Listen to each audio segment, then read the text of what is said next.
Hello everyone, welcome to Prestige Castle Farm. My name is Innocent. First, I want to thank you all for those who have liked, those who have subscribed to this channel, and we want to beckon on all of you who have not yet subscribed to please click on the subscription button below and also click on the notification button so that you'll be notified whenever we upload our new videos. Hello everyone, so let me show you a brooding house. We created a new brooding house. This is our main pen. Let me show you a brooding house and show you some of the birds that we've put there. The new badge of they would chick pullet. These are they. You can see how good they're looking. Very active,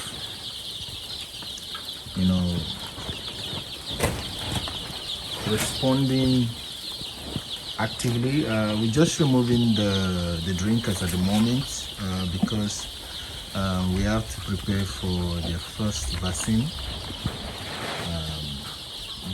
Look, this will be their second vaccine actually. I usually give IO on the first day. Some farmers don't do that, but by the way, look at this place. You see, this is part of biosecurity.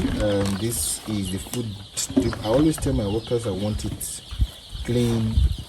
This is quite disinfected, so you have to dip your foot here before getting in. But I'm not going to get in because I'm just coming to the farm at the moment. So guys, look, let me explain certain things to you when it comes to brooding. The most important thing that I've seen, some of the mistakes I've seen some farmers do when it comes to brooding is, and they take this for granted, right? Hello everyone, so let me show you a brooding house. We created a new brooding house. This is our main pen. Let me show you a brooding house and show you some of the birds that we've put there. The new badge of they would chick pullet. These are they. You can see how good they're looking. Very active,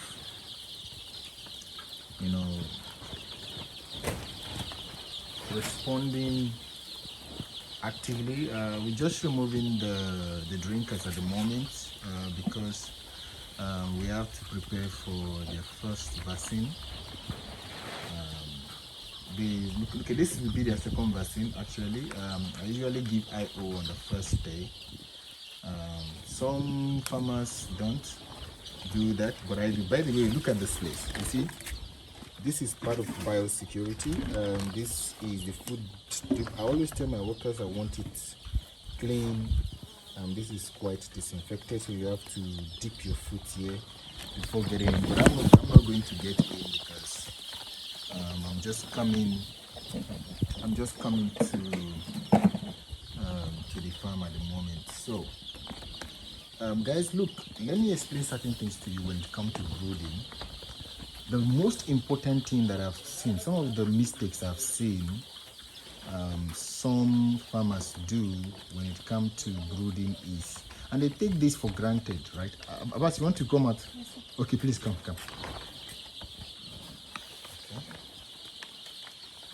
So I'm going to show you one of the mistakes some farmers do, and I've seen it a lot, is when they're creating their brooding house. Of course, they want to create it. They want to, reserve it in the brooding house, but they fail to take cognizance of ventilation. How is the air going to, if you can see how, okay, you see the breeze. I don't know if you can feel the breeze. Let me just go there. You see the way it's moving. That's actually, you can see that. You see the way the birds are, running around. Is because they're enjoying the breeze, right? They fail to take cognizance of the ventilation. Your bird needs proper it maybe the first 3 days. But after that, you need to now start taking into account, making sure that, the air is not stored, and then start before you know what is happening, you start having issues of ammonia. And when even you yourself, you can't even stay inside the brooding house, because you just, by the time you just come, the first thing you perceive is the strong ammonia, right? The strong ammonia. So you want to make sure that there's space the air to escape. And that is why when we brood this place, we made provision for that. So let me show you, for example, let me show you a provision that we made. You see, on top of there, you see that space that we put there. That is actually a space that we put so that air can escape. Although everywhere is covered, you can see everywhere is properly covered, but that provision is made so that it doesn't get so stuffy, and the beds themselves will start having issues. And with ammonia, you have issues like CRD, chronic respiratory disease.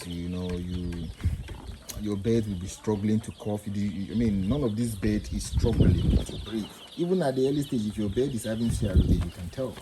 You see this one, they are all active, at them, all actively jumping, having a good time, and having, eating their food and playing around. So that tells you that is a sign of a healthy bed, right? They are responding to noise, they are moving, they are resting, they are eating, and they're just doing their thing, okay?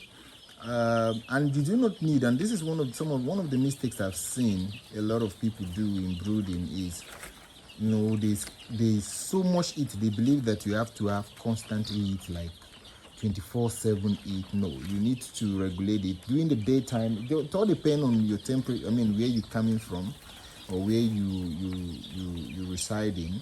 If you residing in a place where you have, during the daytime you have your very sunny weather, maybe up to 32 degrees, you don't want to, still put so much heat in the penthouse, and outside is hot, inside is hot. No.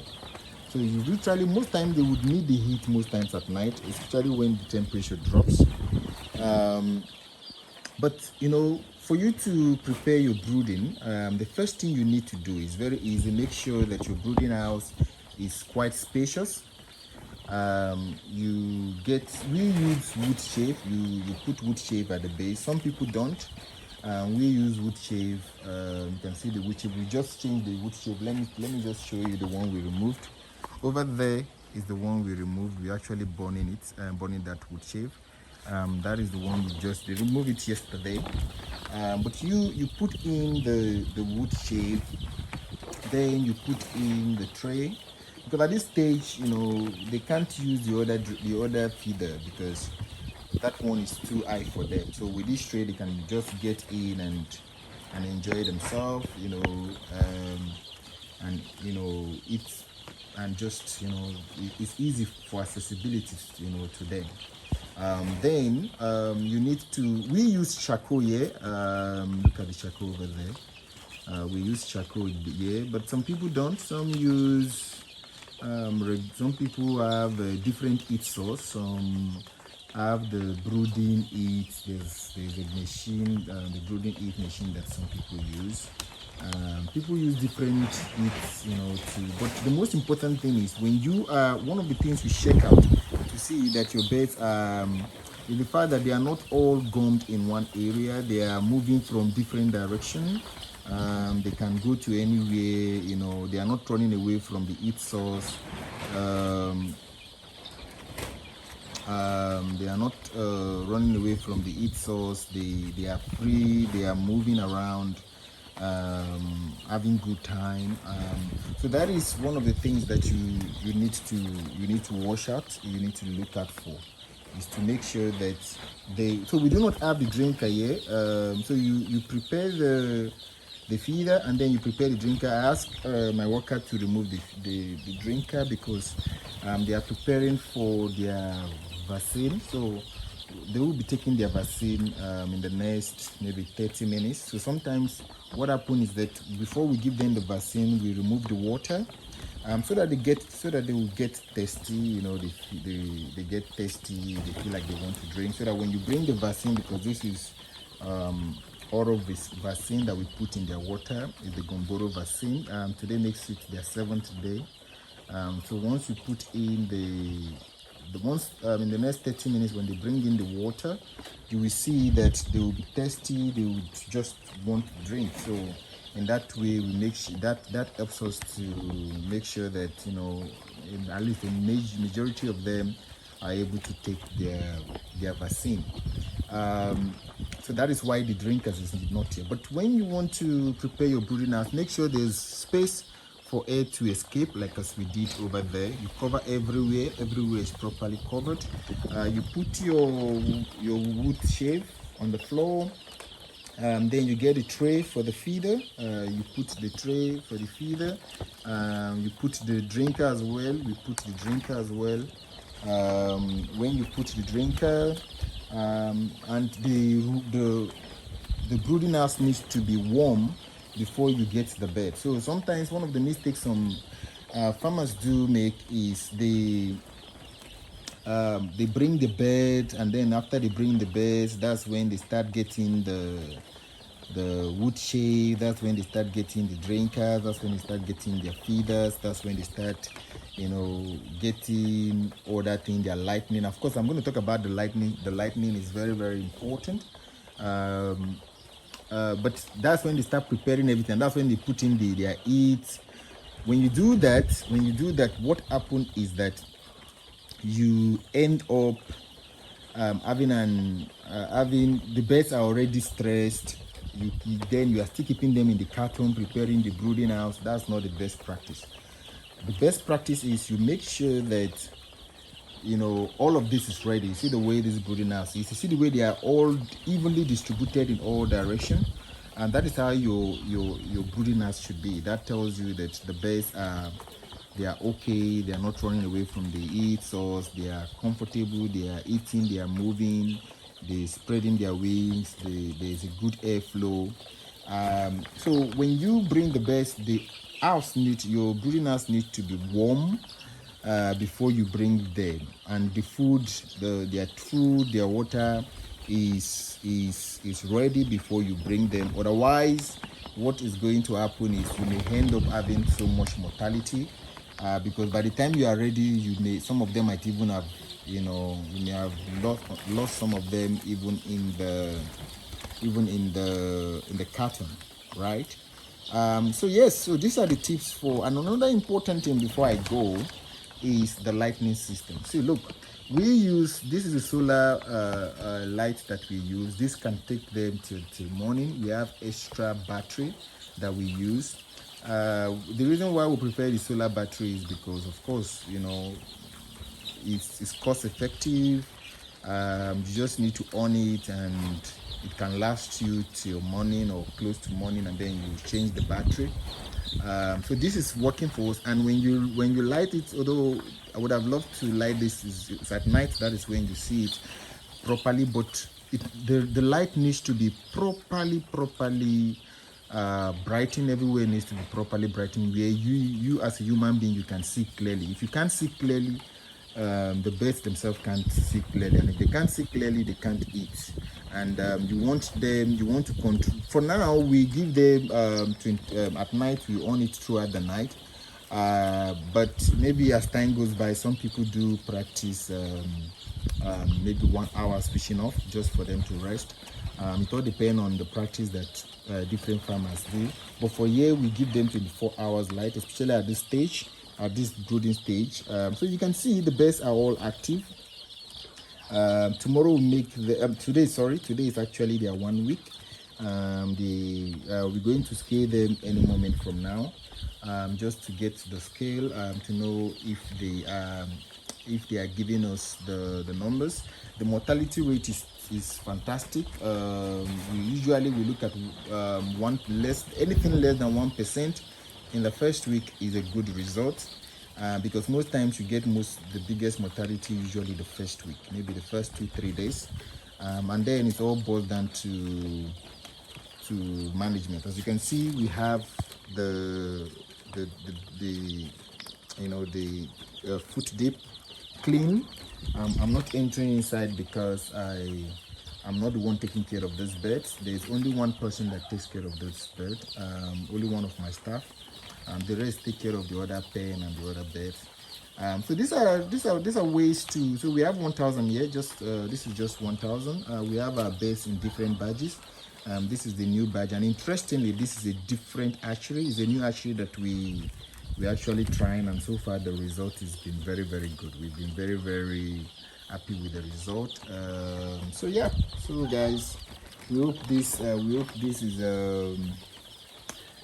informative to you. If it is, if you've watched to this stage, please do wait to like and subscribe. And later I'm going to share with you one video on how to save cost in medication, because medication also takes a very significant chunk of your expenses. I'm going to show you how to save cost and what you should look forward to. You should look forward to that video as well. So guys, take care, do wait to like and subscribe, and bye bye.